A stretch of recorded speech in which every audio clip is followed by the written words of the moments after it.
Hi friends, welcome again. आज जो हम चैप्टर स्टार्ट कर रहे हैं वो क्लास नाइन्थ का फ्रेंच रेवोल्यूशन है, फ्रांस की क्रांति। चैप्टर नंबर 1 है ये आपका फ्रेंच रेवोल्यूशन। इसके जो डिफरेंट रीजंस के हैं उसको हम फर्स्ट वीडियो में डिस्कस करेंगे। तो पहले शुरुआत करते हैं हम पॉइंट नंबर 1 से। On the morning of 14 July 1789, date को याद रखिएगा, 14 जुलाई 1789 को the city of Paris was in the state of alarm, कि पेरिस शहर एक अलार्म के ऊपर था, यानी कि वहाँ पे कुछ ना कुछ ऐसा घटित हुआ था 14 जुलाई 1789 को। People march towards the eastern part of the city and storm the fortress prison the Bastille. Bastille एक दुर्ग का नाम है वहाँ पे जहाँ पे कैदियों को रखा जाता था। तो लोगों ने 14 जुलाई 1789 को इसके ऊपर अटैक कर दिया था। अटैक का रीजन क्या था? Where they hope to find hoarded ammunition. लोगों को ये लग रहा था कि वहाँ पे उन्हें हथियारों का एक भंडार मिलेगा जो कि आगे की लड़ाई में उनकी हेल्प करेगा, इसलिए उन्होंने इस दुर्ग के ऊपर, इस किले के ऊपर अटैक कर दिया था। In the armed fight that followed, the commander of the Bastille was killed. जो लड़ाई हुई उस लड़ाई में जो बास्तिल का जो कमांडर था उसे मार दिया गया। And the prisoners release through there were only 7 of them. और इस किले में यद्यपि उस समय केवल 7 ही कैदी थे, उन्हें वहां से रिलीज कर दिया गया। Yet the Bastille was hated by all because it stood for the despotic power of the king. जो बास्तिल का जो किला था इसको सभी लोग घृणा की नज़र से देखते थे, क्योंकि ये राजा की जो डिस्पोटिक पावर थी, राजा की जो निरंकुश सत्ता थी, उसको प्रतिनिधि करता था। इसलिए जब इस किले को वहाँ से पूरी तरह से ढहा दिया गया, किले की दीवारों को गिरा दिया गया, तो लोग वहाँ पे अपनी यादगार के लिए किले की जो ब्रिक्स होती है उनको अपने घरों में अपने साथ ले गए थे। ठीक है, तो यानी लोग इतनी घृणा के साथ इस किले को देखते थे जहाँ पर कैदियों को रखा जाता था। तो ये घटना हुई थी 14 जुलाई 1789 को। The days that followed saw more rioting both in Paris and the countryside. 14 जुलाई 1789 के बाद जो आगे आने वाले दिन थे वहाँ पर, उन दिनों में भी पूरे पेरिस और जो आसपास का जो कंट्री साइड था यानी ग्रामीण इलाका था, वहाँ पर लगातार रॉयट्स हुए, दंगे हुए। Most people were protesting against the high price of bread. जो मेन रीज़न था लोगों का, उस समय जो ब्रेड थी, उस ब्रेड की जो प्राइस थी, जो कीमतें थी, वो बहुत ही ज़्यादा हो गई थी। तो वहाँ का जो मेन स्टेपल फूड था, जो लोगों का मुख्य खाना था, वो ब्रेड था। तो ब्रेड की बढ़ती हुई कीमतों के खिलाफ लोग अपना विरोध जता रहे थे। Much later when historians looked back upon this time they saw it as the beginning of a chain of events. बाद में जब इन सारी घटनाओं के ऊपर जो हिस्टोरियंस हैं, जो इतिहासवेता, उन्होंने विचार किया तो उन्होंने देखा कि 14 जुलाई 1789 को एक घटना की शुरुआत हुई और बाद में इन घटनाओं की एक चेन ऑफ इवेंट्स बन गई, लगातार एक श्रृंखला बनती चलेगी इन घटनाओं की। और इसी को इतिहासकारों के द्वारा फ्रेंच रेवोल्यूशन के नाम से संबोधित किया गया, कि फ्रांस में एक क्रांति हुई। अब इस सिस्टम को रेवोल्यूशन इसलिए बोला गया कि रेवोल्यूशन, कोई भी क्रांति या रेवोल्यूशन उस इम्पैक्ट को बोलते हैं जो जो एकदम फर्दर कुछ कॉन्ट्राडिक्टरी चेंज लेके आती है हमारे यहाँ पर। तो इसमें हम देखेंगे फ्रेंच रेवोल्यूशन में आप देखोगे फ्रांस की सोसाइटी, फ्रांस का जो पूरा पॉलिटिकल सिस्टम, वो एकदम से अचानक चेंज हो गया था इन सारी इवेंट्स के कारण। तो अब फ्रेंच रेवोल्यूशन के जो डिफरेंट रीजन्स क्या थे, अब हम उनको जानने की कोशिश करते हैं। ये देखिए, बास्टिल का जो दुर्ग था उसके ऊपर लोगों के द्वारा अटैक किया जा रहा है। सेकेंड पिक्चर में भी आप देख सकते हो कि इतना बड़ा दुर्ग था जिसके ऊपर बास्टिल के इस फोर्ट के ऊपर लोगों के द्वारा अटैक किया जा रहा था, जिसमें कि वहाँ पर प्रिजनर्स को रखा जाता था और लोग इससे बहुत ही हेटेड करते थे। ये थर्ड पिक्चर। अब यहाँ पे पहले हम फ्रांस की सोसाइटी को समझने की कोशिश करते हैं, जिससे हमें आइडिया लगे कि इससे फ्रेंच रेवोल्यूशन के रीजन क्या थे। तो French society during the late 18th century, 18th century के अंडर उस समय फ्रांस की सोसाइटी कैसी थी, फ्रांस का समाज कैसा था। तो उस समय यदि आप देखोगे तो फ्रांस की सोसाइटी वो 3 पार्ट में डिवाइड है, जिसको एस्टेट्स बोला गया है। पहला पार्ट फर्स्ट स्टेट था, second state, third part third state. अब इन स्टेट्स में जो अलग अलग लोग थे उनको हम देखते हैं। फर्स्ट स्टेट में फ्रांस के अंदर क्लेर्जी लोग आते थे, यानी कि चर्च में पूजा पाठ करने वाले, उससे रिलेटेड जो पादरी लोग होते हैं वो फर्स्ट स्टेट में आते थे। सेकंड स्टेट में सारी नोबिलिटी आती थी। नोबिलिटी में वो आपके किंग हो गए, क्वींस हो गए, यानी वो सारे लोग जो कि किसी न किसी प्रकार से फ्रांस की राज सत्ता से रिलेटेड थे, राजा और उससे रिलेटेड थे। ठीक है। थर्ड स्टेट में यदि हम देखें तो थर्ड स्टेट में जो रेस्ट ऑफ द पीपल थे फ्रांस के, वो सारे के सारे थर्ड स्टेट में आते थे। उसमें बड़े बिजनेसमैन थे, मर्चेंट्स थे, कोर्ट ऑफिशियल्स थे, लॉयर्स जो वकील लोग होते थे, पीजेंट्स किसान लोग थे, आर्टिशियंस जो शिल्प का काम करते हैं, मैन्युफैक्चरिंग में काम कर रहे हैं। स्मॉल पीजेंट, छोटे किसान, लैंडलेस लेबर, ऐसे लोग जिनके पास ज़मीन नहीं होती थी तो वो लेबर के रूप में, मजदूर के रूप में काम करते थे। सर्वेंट्स, घरों में काम करने वाले सर्वेंट्स। तो एक तरह से हम देखते हैं इस थर्ड स्टेट में बचे हुए सारे के सारे लोग इंक्लूड हैं।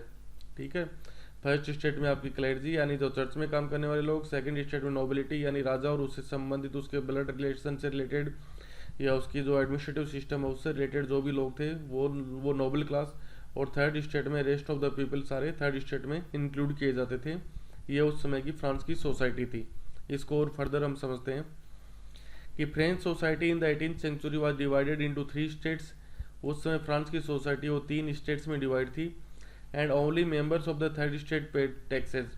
अब इसका जो सबसे यूनिक फीचर ये है कि सोसाइटी 3 स्टेट में थी और केवल थर्ड स्टेट के लोगों को ही टैक्स पे करना होता था। यानी कि फर्स्ट स्टेट और सेकंड स्टेट के लोग किसी भी प्रकार का टैक्स वहाँ पे नहीं करते थे। टैक्स पे करने का काम केवल थर्ड स्टेट के लोगों के द्वारा किया जाता था। ओके, सोसाइटी 3 स्टेट में डिवाइड थी, first state, second state, third state. उसके मेंबर्स कौन थे वो हमने डिस्कस कर दिया कि फर्स्ट स्टेट में क्लर्जी होते थे, पादरी लोग होते थे, सेकंड स्टेट में नोबल क्लास होता था, और थर्ड स्टेट में जो रेस्ट ऑफ द पीपल थे फ्रांस के वो थे। और जो इसमें सबसे बड़ा जो डिफरेंस ये था सोसाइटी में कि थर्ड स्टेट है वही कंट्री के लिए सारा टैक्स पे कर रहा था। Peasants made up of about 90% of the population. जो फ्रांस की टोटल पॉपुलेशन था उसका लगभग 80 to 90% पार्ट था वो किसानों से बना हुआ था। However, only a small number of them owned the land they cultivated. लेकिन इस 90% लोगों में से केवल कुछ ही लोग थे जिनके पास अपनी खुद की ज़मीन थी खेती करने के लिए। About 60% of the land was owned by the noble and the church and the rich member of the third state. जो देश की टोटल ज़मीन का 60% पार्ट था उसके ऊपर या तो फर्स्ट स्टेट यानी क्लर्जी का अधिकार था, चर्च का अधिकार था, या नोबल क्लास का अधिकार था, या फिर थर्ड स्टेट के लोग जो कि अभी अभी अमीर बने थे उनका ज़मीनों के ऊपर अधिकार था। टोटल 90% में से जो किसानों के पास बहुत ही कम ज़मीनें थी। The members of the first two states that is the clergy and the nobility enjoyed certain privilege by birth. अब इनको यहाँ पे फर्स्ट स्टेट और सेकंड स्टेट को कुछ प्रिविलेज दिए गए थे, कुछ विशेषाधिकार दिए गए थे जो उन्हें बाई बर्थ मिले हुए थे। The most important of these was exemption from paying taxes to the state. और इनमें जो सबसे बड़ा प्रिविलेज था वो प्रिविलेज ये था कि फर्स्ट स्टेट और सेकंड स्टेट को राज्य को किसी भी प्रकार के टैक्स पे करने से एग्जेम्प्ट किया गया था, यानी उन्हें किसी भी प्रकार का टैक्स वहाँ पे नहीं करना होता था। तो आप देख रहे हो कि फर्स्ट स्टेट और सेकंड स्टेट है जिसका कि मोस्ट ऑफ द रिसोर्सेज के ऊपर अधिकार किसका है, फर्स्ट स्टेट और सेकंड स्टेट का है। और टैक्स पे कौन कर रहा है, टैक्स पे कर रहा है थर्ड स्टेट। यानी कि टैक्स वे लोग पे कर रहे हैं जिनके पास रिसोर्सेज नहीं है, और जिनके पास रिसोर्सेज है उनको टैक्स से पूरी तरह से एग्जेम्प्ट किया गया है, उन्हें कोई भी टैक्स नहीं पे करना है। तो देखो कितना विचित्र कथा हो रही है यहाँ पे। यानी कि फर्स्ट स्टेट और सेकंड स्टेट के लोग हैं उनके पास मैक्सिमम रिसोर्स हैं कंट्री के, लेकिन इन लोगों को बाई बर्थ ये प्रिविलेज मिला गया है कि दे विल नॉट पे any type of taxes. Okay, third state के लोग हैं जिनके पास रिसोर्सेज लगभग जीरो है, लेकिन उन्हें मैक्सिमम टैक्सेस पे करने हैं। The nobles further enjoyed feudal privilege. By birth privilege में उनके पास एक्स्ट्रा कुछ फ्यूडुअल प्रिविलेज यानी कि जो ब्लड रिलेशन थे राजा से, तो उसके कारण उन्हें जो सत्ता के जो रिलेटेड जो प्रिविलेज होते हैं वो भी मिले हुए थे, विशेषाधिकार। अब एक फ्यूडुअल प्रिविलेज में ये था कि पहली बात तो दे एक्सट्रैक्टेड फ्रॉम द पीजेंट्स। जो सेकंड स्टेट के लोग थे वो राजा को टैक्स देते थे, थर्ड स्टेट के लोग, इसके अलावा उन्हें सेकंड स्टेट के लोगों को भी टैक्स देना होता था। Peasants were oblige to render services to the lord to work in the houses. इसके अलावा पीजेंट्स को जो अपने लॉर्ड होते थे, जो मालिक होते थे, जो सेकंड स्टेट के लोग होते थे, जिनके राज्य में वो जिनके अंडर वो रहते थे, उनके घरों में उनके खेतों में अपनी सर्विस देनी होती थी। And to serve in the army, जब जरूरत हो तब उन्हें आर्मी में सर्विस भी देनी होती थी। और to participate in building roads, और राज्य के लिए जब भी कोई रोड्स वगैरह या कोई बिल्डिंग या कोई कुछ भी बनाना हो, कोई भी मैन्युफैक्चरिंग का काम हो, तो उसमें भी उन्हें पार्टिसिपेट करना होता था। ये थर्ड स्टेट को अलग अलग काम करने होते थे। The church too extracted its share of taxes called the tithes from the peasants. राजा तो टैक्स ले ही रहा था, नोबल क्लास किसानों से काम करवा रही थी और टैक्स ले रही थी। इसके अलावा चर्च था वो भी किसानों से टैक्स लेता था, उस टैक्स का नाम टीथ टैक्स था। And finally all members of the third state had to pay taxes to the state. अब जो थर्ड स्टेट है वो उसके पास है कुछ नहीं, लेकिन वो अपने फ्यूडल टैक्स भी दे रहा है, जिसमें वो नोबल के यहाँ काम भी कर रहा है, उसको टैक्स भी दे रहा है, राजा की सेना में भी काम कर रहा है, राज्य के लिए जब रोड्स वगैरह बनानी है तो वहाँ भी वो बेकार का काम कर रहा है, बिना किसी मजदूरी के उसे काम करना होता है। इसके अलावा उसे अपने स्टेट को भी टैक्स देने होते हैं, राज्य को भी टैक्स देने होते हैं, इसके अलावा चर्च को भी टैक्स दे रहा है, जिसको टीथ नाम से जाना जाता था। दीज स्टेट को जो टैक्स दिया जाता था वो टैक्स था these included A direct tax, यानी ऐसा टैक्स जो कि डायरेक्ट वसूल किया जाता था, जिसे कि टेली बोला जाता था, and A number of indirect taxes which were levied on the articles of everyday consumption like salt और टैक्सेज। और कई प्रकार के इनडायरेक्ट टैक्सेज भी थे, जो कि जैसे कि नमक वगैरह वो यूज़ कर रहा है या टबेको का यूज़ कर रहा है, तो उनके ऊपर जो टैक्सेस लगाए जाते थे वो भी उसे ही पे करने होते थे। The burden of financing activity of the state through taxes were borne by the third state alone. Alone के ऊपर ध्यान दीजिए, राजा की स्टेट के द्वारा जो भी टैक्स लिए जा रहे थे उसका सारा का सारा बर्डन थर्ड स्टेट के ऊपर था।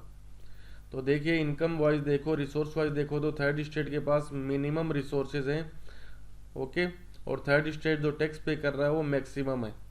फर्स्ट स्टेट और सेकंड स्टेट जिसके पास रिसोर्सेज है उसे कोई टैक्स पे नहीं करना पड़ रहा है, इसके टैक्स तो वो पे कर ही नहीं रहे हैं, बल्कि वो कुछ ना कुछ थर्ड स्टेट से टैक्स के रूप में वसूल कर रहे हैं। और राजा भी जो टैक्स ले रहा है वो भी सारे के सारे थर्ड स्टेट से ही लिए जा रहे हैं, जिनके पास पहले ही रिसोर्स नहीं है। तो ऐसे भूखे नंगे लोग किसी न किसी दिन तो कोई ना कोई उधम मचाने वाले थे, और एक दिन उन्होंने ऐसा उधम मचाया कि फ्रांस में सब कुछ चेंज होगा। इसी को फ्रेंच रेवोल्यूशन बोलते हैं। ये रीजन्स आपको समझ में आ रहे होंगे, थोड़ा आराम से समझिए धीरे धीरे। अब जो पूरी फ्रेंच सोसाइटी थी अनइक्वल कैसे थी, ये हम समझ चुके हैं कि फ्रेंच सोसाइटी अनइक्वल कैसे थी, कि फर्स्ट स्टेट, थर्ड स्टेट और सेकंड स्टेट में क्या डिफरेंस था। देखिए दोबारा समझते हैं हम।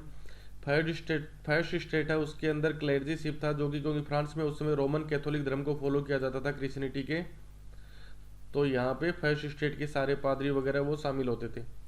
सेकंड स्टेट में नोबल क्लास था, जो कि पूरी कंट्री का पॉपुलेशन का केवल 2% था, लेकिन कंट्री की 20% जमीन के ऊपर इनका अधिकार था। यानी इनकी संख्या पॉपुलेशन के अकॉर्डिंग इनकी संख्या केवल 2% है, लेकिन जमीन के ऊपर, रिसोर्सेज के ऊपर इनका अधिकार 20% है।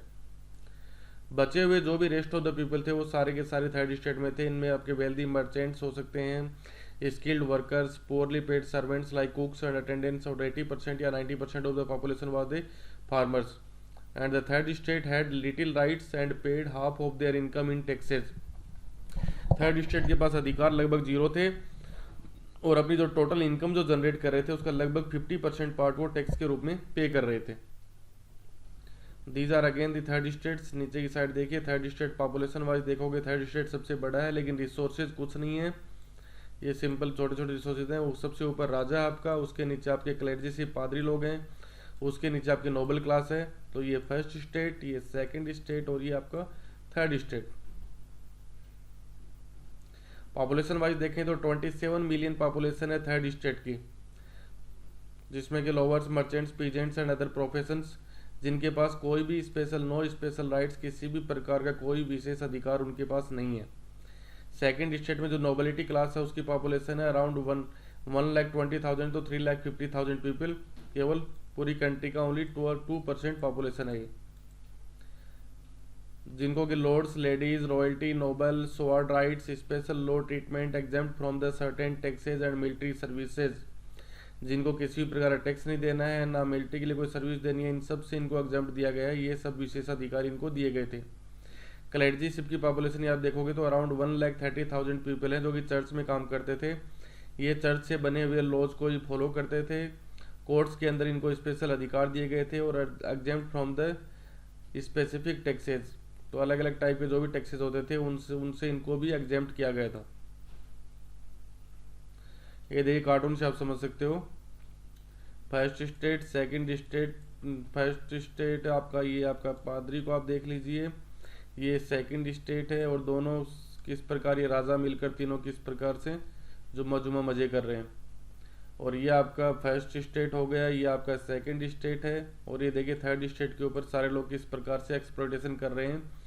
थर्ड स्टेट के व्यक्ति के पास पहनने के लिए कपड़े तक नहीं है, और ये देखिए इन सब की यहाँ से सारे के सारे इनकम यहीं से जनरेट हो रही है। इनके पास पैसे भरे हुए हैं, फिर भी ये थर्ड स्टेट को एक्सप्लॉयटेशन कर रहे हैं। दोबारा देखिए कि ये आपका फर्स्ट स्टेट के लोग, ये आपके सेकंड स्टेट के लोग हैं, ये आपका थर्ड स्टेट को किस प्रकार से एक्सप्लॉइट किया जा रहा है। ये आराम से जुम्मा जुम्मा शिकार खेलते हैं, ये आराम से क्लर्जीशिप है जो कि कानून वगैरह बनाता है, लोगों को बेवकूफ़ बनाने काम कर रहे हैं। तो ये कार्टून आपको इजीली बता देते हैं किस प्रकार से इस बंदे को कितना एक्सप्लॉइट किया जा रहा होगा पूरे फ्रांस में। तो किसी ना किसी दिन तो इसके द्वारा एक विरोध किया ही जाना था, और वही विरोध बाद में हम फ्रेंच रेवोल्यूशन के नाम से देखते हैं। दोबारा से first state second state, first state में अभी क्लर्जीशिप था, सेकंड स्टेट में नोबिलिटी क्लास था, थर्ड स्टेट में इन दोनों को छोड़कर सारे के सारे एवरीवन एल्स शामिल थे। फर्स्ट स्टेट किसी प्रकार टैक्स नहीं देता था, सेकंड स्टेट कोई टैक्स नहीं दे रहा था, थर्ड स्टेट हैव टू पे all the taxes. The third state दोबारा से कार्टून बता रहा है फ्रेंच रेवोल्यूशन का उस समय की जो किस प्रकार से इस थर्ड स्टेट के पीपल को चैन्स के अंदर इन बेड़ियों में किस प्रकार से ये व्यक्ति को यहाँ पे देखिए कैसे ये बेचारा नीचे ज़मीन के ऊपर गिरा हुआ इन दोनों को सर्विस दे रहा है, ये क्लर्जीशिप को और ये नोबल्स को, और ये दोनों कैसे इसको एक्सप्लॉइट कर रहे हैं। और ये यहाँ पे इसकी चैन्स को दिखाया किस प्रकार से इसको कानूनों के द्वारा बंधन में बांध दिया जाता था। तो the cartoon from the era of the French revolution despite the third state as a person in chains who supports the clergy and the nobility on his back. यानी कि जो क्लर्जी और नोबिलिटी का सारा भार बेचारे थर्ड स्टेट ने उठा रखा था, पूरे देश के टैक्सेस वो पे कर रहा था, और उसे ही खाने के लिए कुछ भी नहीं मिल पा रहा था उस समय। दोबारा से third state second state and third state first state, first state में क्लर्जी लोग होते थे जो कि पूजा पाठ का काम करते थे, किसी भी प्रकार के टैक्स को वो लोग पे नहीं करते थे। सेकंड स्टेट में नोबिलिटी क्लास था जो कि ज़्यादातर मेंबर्स थे, उनके पास सारे के सारे enjoyed both privilege and wealth, विशेष प्रकार के अधिकार जो जन्म से मिले हुए थे, संपत्ति के अधिकार ये सारे वो इंजॉय करते थे। थर्ड स्टेट में सारे कॉमन पीपल थे जिसमें wealthy merchants whose wealth revealed through the nobility, doctor, lawyers, shopkeepers, urban poors, peasants, ये सारे के सारे इसमें इंक्लूड थे, और सारा टैक्सेज इन्हीं के द्वारा पे किया जा रहा था थर्ड स्टेट के द्वारा। तो आगे ही घटनाएं हम पढ़ते हैं कि इसका बैकग्राउंड क्या है इस सारे सिस्टम का, इस रेवोल्यूशन का। तो 1774 में हम बात कर रहे थे, शुरुआत में जो चैप्टर शुरू हुआ तो डेट आप याद कर लीजिए दोबारा से, वो कौन सी थी, 1789। तो अब हम आ गए 1774 में कि 1774 में लुई 16, ये राजा का नाम है फ्रांस के, ऑफ द बुरबोन डायनेस्टी, जैसे हमारे यहाँ पर मुगल एम्पायर बोलते हैं उसी प्रकार वहाँ पर जो साम्राज्य था वो बुरबोन डायनेस्टी था, कि बुरबोन वंश के जो family of kings ascend the throne of the France. तो लुई 16 था वो 1774 में फ्रांस का राजा बना। ही वॉज 20 ईयर्स ओल्ड, जिस समय वो राजा बना उस समय वो केवल 20 साल का था, and married to the Austrian princess, और उसने ऑस्ट्रिया की राजकुमारी थी मेरी एंटोय, उससे उसकी शादी हुई थी। Upon his succession the new king found and empty treasure, जब 1774 में जब ये राजा बना तो उसने देखा कि उसका खजाना है वो पूरी तरह से खाली है, पूरा खजाना एकदम से खाली था। इसका रीज़न क्या था, इसका रीज़न सिंपल सा था, long years of war had drained the financial resources of France. France के द्वारा जो लंबे लंबे युद्ध लड़े जा रहे थे उसके कारण उसका खजाना पूरी तरह से खाली हो चुका था। Added to this was the cost of maintaining and extravagant court at the immense palace of Versailles. Versailles के अंदर जो दरबार वो चलाते थे उस दरबार के अंदर इतनी शान शौकत और वैभव को मेंटेन करने के लिए भी पूरा खजाना खाली हो चुका था, उसके लिए राजा को बहुत सारे लोन्स लेने पड़ते थे। अंडर लुई 16 के अंडर में France helped the 13th American colonies to gain their independence from the common enemy Britain. तब देखिए लुई 16 का खजाना पहले से ही खाली था, अब यहाँ पे 13 अमेरिकन कॉलोनी थी, वो ब्रिटेन के खिलाफ उस समय युद्ध चल रहा था उनका, तो यहाँ पे लुई 16 अपनी आर्मी को भेजता है, फ्रांस की आर्मी को ब्रिटेन को हराने के लिए और अमेरिकन कॉलोनी की हेल्प के लिए। तो अब जो खजाना पहले से खाली है, एक नया अभियान जो शुरू किया ब्रिटेन के खिलाफ, इतनी दूर अमेरिका कहाँ, फ्रांस कहाँ, तो उसके कारण इसके ऊपर और ज़्यादा डेप्ट हो गया, और ज़्यादा कर्जा हो गया, और जिसके कारण इसके ऊपर जो कर्जा था वो लगभग 2 मिलियन लिवराई का हो गया। लिवराई वहाँ की मुद्रा का नाम है, करेंसी का नाम है, जैसे इंडिया में रुपीज़ है। तो भैया बुरबोन डायनेस्टी के लुई 16 के ऊपर 20 साल का लड़का राजा बना 1774 में, ऑस्ट्रिया की राजकुमारी मेरी एंटोय से शादी की। जिस समय राजा बना उस समय खजाना पूरी तरह से खाली था। रीज़न सिंपल सा था कि फ्रांस बहुत लंबे लंबे युद्ध लड़ रहा था जिससे कि खजाना पूरी तरह से खाली हो चुका था। फिर भी जो राजा है वो कुछ नहीं समझ पाता है। 1776 में जब पूरा का पूरा जो यूएसए की 13th कॉलोनी है वो ब्रिटेन के खिलाफ लड़ाई कर रही है, ब्रिटेन फ्रांस की शुरू से ही एक शत्रुता है, तो राजा डिसाइड करता है कि हम जो 13th कॉलोनी है अमेरिका की उनको हेल्प करेंगे, और वो अपनी आर्मी को वहाँ पे भेज देता है। आर्मी को वहाँ भेजने से उसके ऊपर 2 बिलियन लेवराई का और कर्जा हो जाता है। तो खजाना पहले ही खाली था, अब कर्जा और बढ़ गया है। और इन सब के साथ वर्साई का जो महल है उसके अंदर भी बहुत सारी वैभव और विलास के लिए खजाने में और कर्जा बढ़ता चला जाता है। तो ये सब रीजन थे कि फ्रांस की जो राजा था उसकी इकोनॉमिक कंडीशन बहुत ही खराब हो चुकी थी उस समय। अब राजा की इकोनॉमिक कंडीशन खराब है तो राजा क्या करेगा? राजा की इनकम का मेन सोर्स क्या है? राजा की इनकम का मेन सोर्स है टैक्स से। राजा को अपना खजाना बढ़ाने के लिए अब क्या चाहिए? ज़्यादा इनकम चाहिए। और ज़्यादा इनकम कहाँ से आएगी? टैक्सेस के द्वारा आएगी, यानी और कर लगा दिए जाएं। और टैक्स पे कौन करता था? टैक्स पे कर रहा था फ्रांस में थर्ड स्टेट के लोग। तो यानी कि थर्ड स्टेट जो पहले से मर रहा था, अब उनके ऊपर टैक्स और बढ़ा दिए जाएंगे तो उसकी दिक्कतें और बढ़ जाएंगी। अब द स्ट्रगल ऑफ सर्वाइव और द सब्सटेंस क्राइसिस। अब फ्रांस में बार बार ये सब्सटेंस क्राइसिस आता रहता था। जैसे नॉर्मली क्या होता है कि सब्सटेंस क्राइसिस है कि उस घटना को बोलते हैं जब आपके खाने पीने की भी कमी हो जाती है, आप भूखे मरने को मजबूर हो जाते हो। तो इस प्रकार के सब्सटेंस क्राइसिस फ्रांस में आ रहे थे। तो उसके रीजंस क्या थे वो हम डिस्कस करते हैं कि the population of France rose from about 23 million to in 1715 to 28 million in 1789। पिछले 50-60 सालों में फ्रांस की पॉपुलेशन अचानक से 23 मिलियन से लेकर 28 मिलियन बढ़ चुकी थी। पॉपुलेशन बढ़ गई थी लेकिन फ्रांस के यहाँ पर इनकम के सोर्स वही थे।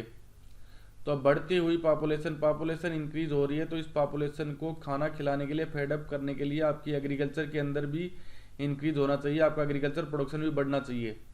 लेकिन फ्रांस के अंदर क्या हुआ? पॉपुलेशन तो बढ़ गई लेकिन एग्रीकल्चर का प्रोडक्शन अभी भी पहले वाले लेवल पे था या कम होता जा रहा था। तो जिसके कारण क्या हुआ कि खाने की जितनी भी वस्तुएं उनकी कीमतें एकदम से बढ़ जाएंगी, और बढ़ी हुई कीमतों को लोग परचेज नहीं कर पाएंगे तो उनके सामने हमेशा एक क्राइसिस पैदा हो जाता था जिसको सब्सटेंस क्राइसिस बोला गया है। The production of grains could not keep pace with this demand. बढ़ती हुई पॉपुलेशन के कारण ग्रेन्स की डिमांड बढ़ी लेकिन जो प्रोडक्शन ऑफ ग्रेन्स था वो अभी भी कम था, जिसके कारण लोगों के सामने so the price of the bread which was the stable diet of the majority of rose rapidly. अब पॉपुलेशन बढ़ गई लेकिन प्रोडक्शन नहीं बढ़ रहा है, तो लोगों का जो खाने का मेन सोर्स जिसको ब्रेड बोलते थे उसकी कीमतें क्या होंगी? बढ़ जाएंगी।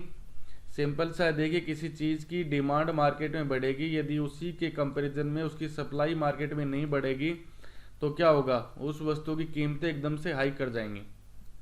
देखिए सिंपल से एग्जांपल समझते हैं। मान लीजिए मार्केट में 10 पेन है, ओके, और खरीदने वाले भी मार्केट में 10 लोग ही हैं, तो पेन की जो कीमत है वो हमेशा स्टेबल रहेगी।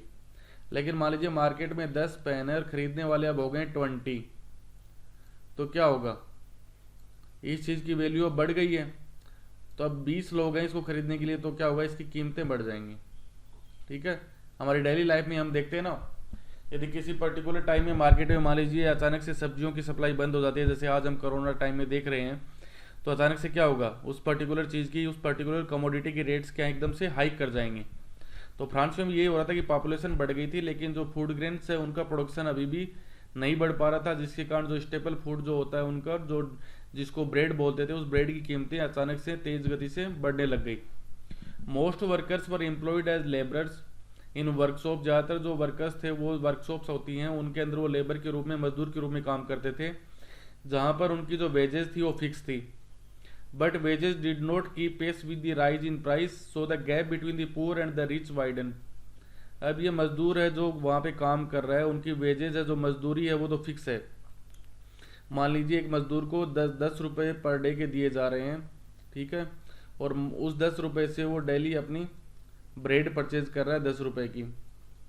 लेकिन अभी जब कीमतें बढ़ गई तब भी उसकी मजदूरी तो 10 रुपये है, लेकिन ब्रेड की कीमतें अब 20 रुपीज़ हो चुकी हैं। तो मजदूर के लिए अब उस ब्रेड को खरीदना लगभग इम्पॉसिबल टास्क होता चला जाएगा। तो इसके कारण क्या हुआ? धीरे धीरे जो पुअर और रिच हैं उनके बीच की दूरी है वो बढ़ती चली जाएगी, जैसा इंडिया में हो रहा है कि अमीर लोग हैं वो और अमीर होते चले जाएंगे, गरीब लोग हैं वो और गरीब होते चले जाएंगे। Things became worse whenever drought और the hail reduce the harvest. और ये सब चीज़ें तो चली रही थी लेकिन कई बार चीज़ें और भी बेकार हो जाती थी जब वहाँ पे या तो कोई ड्रोट आ जाता था, मतलब जब फसल अकाल हो जाता था, या फसलें हैं वो ओलावृष्टि के कारण खराब हो जाती थी, तो यानी कि प्रोडक्शन और कम हो जाता होगा। प्रोडक्शन और कम होता होगा तो वस्तुओं की कीमतें और ज़्यादा बढ़ती चली जाती होंगी। This led to the subsistence crisis, something that occurred frequently in France during the old regime. ये इन सब को हम सब्सटेंस क्राइसिस के नाम से जानते हैं, मतलब जहाँ पर आपकी भूखमरी की समस्या आ जाती है। आप अपने सब्सटेंस के लिए, अपने डेली आजीविका से रिलेटेड चीज़ें हैं उनको भी खरीदना आपके लिए इम्पॉसिबल हो जाता है। और ये चीज़ें फ्रांस में बार बार उस समय होती रहती थी। अब इसको हम ऐसे समझते हैं कि सब्सटेंस क्राइसिस कैसे आता था।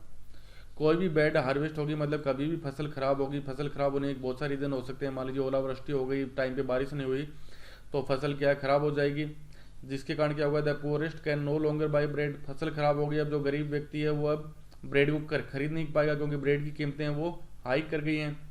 अब इससे क्या होगा, ब्रेड, यदि पुअर ब्रेड नहीं खरीद पाएगा तो क्या होगा, वो भूखा रहेगा। जैसे कोरोना काल में मजदूर गाँव की तरफ क्यों भाग रहे हैं, यही रीज़न है वहाँ पे कि उनको मजदूरी मिल नहीं रही है।